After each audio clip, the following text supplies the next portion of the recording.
நம்ம வாழ்க்கையில் எது நடந்தாலும் எப்படி நடந்தாலும் இதெல்லாம் ஏன் நடக்குது, எதுக்காக நடக்குது, நம்ம நேரம் எப்படி இருக்குது, அப்படி இருக்கா, இப்படி இருக்கா அப்படின்னு தெரிஞ்சுக்கிறதுக்காக நம்ம எதிர்காலத்தை பற்றின யோசனைகளில் மூழ்கி இருக்கும்போது நம்ம என்ன பண்ணுவோம், நம்ம நேராக ஜோசியக்காரர்கிட்ட போவோம், ஜாதகத்தை காமிப்போம், எப்படி இருக்குன்னு பார்த்து சொல்லுங்கன்னு சொல்லுவோம் இல்லையா. அந்த மாதிரி ஒருத்தன் என்ன பண்ணுறான், ஜோசியத்தை எடுத்துகிட்டு போய் காமிக்கிறான் ஜோசியக்காரர்கிட்ட. உடனே அவர் என்ன சொல்கிறாரு, இப்போதைக்கு நேரம் சரியில்லைப்பா, பார்த்து எதுலேயும் இன்வெஸ்ட்மெண்ட் பண்ணாத, எதுலேயும் முதலீடு போடாத, நீ உன் வேலையை பார்த்துட்டு கம்முன்னு இரு அப்படின்னு சொல்லி போடுறாப்புல.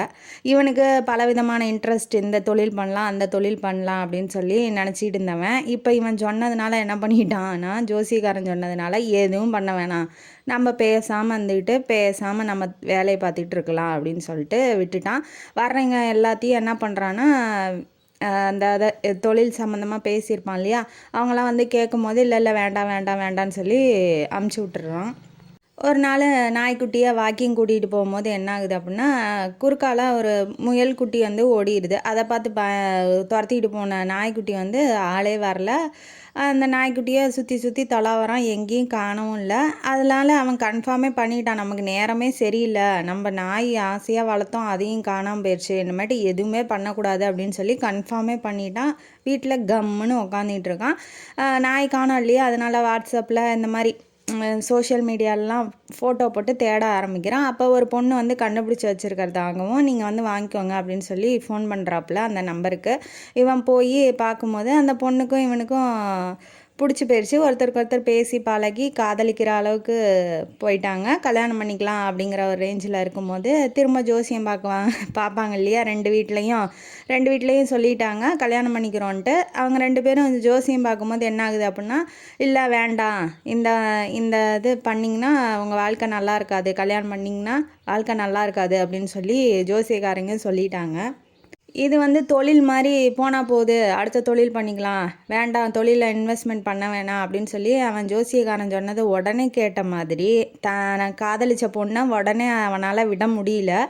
அவனால் அந்த பொண்ணை விட்டுட்டு இருக்கவும் முடியல. அதனால் என்ன பண்ணுறான்னா, வீட்டை எதிர்த்துக்கிட்டு ரெண்டு பேரும் ரெஜிஸ்டர் ஆஃபீஸில் கல்யாணம் பண்ணிக்கிட்டு ரெண்டு பேரும் வராங்க. வரும்போது வண்டியில் மாட்டியிருந்தால் ஹெல்மெட்டு காணா போயிடுச்சு. இது என்னடா ஜோசியக்காரன் சொன்னது கொஞ்சம் கொஞ்சமாக நடக்க ஆரம்பிக்குதோ அப்படின்னு சொல்லி இவன் மனசுக்குள்ளே நினச்சிக்கிறான். பட் ஆனால் அது வெளியில் சொல்லிக்கல. திரும்ப என்ன பண்ணுறான், வண்டி எடுத்துகிட்டு போகும்போது ஒரு பெரிய குழியாக பார்த்து இறக்கிடுறான். இறக்குனோடனே இவன் கீழே விழுந்துடுறான். அந்த பொண்ணுக்கு அடிபட்டுருது, இவனுக்கு மண்டையில் ரொம்ப அடிபட்டுருது. கண்ணை திறந்து பார்க்கும்போது ஹாஸ்பிட்டலில் இருக்கான்.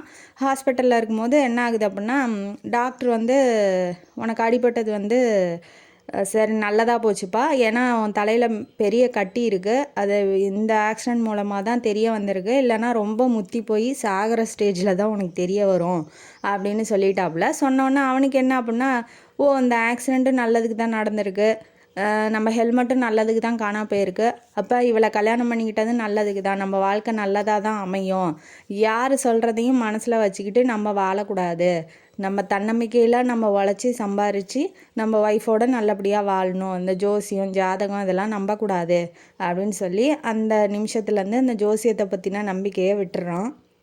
வாழ்க்கையில் நமக்கு என்ன நடக்கணும் என்ன நடக்கக்கூடாது அப்படிங்கிறது யாராலையும் எப்போவுமே எந்த மனுஷனாலையும் தீர்மானிக்க முடியாது.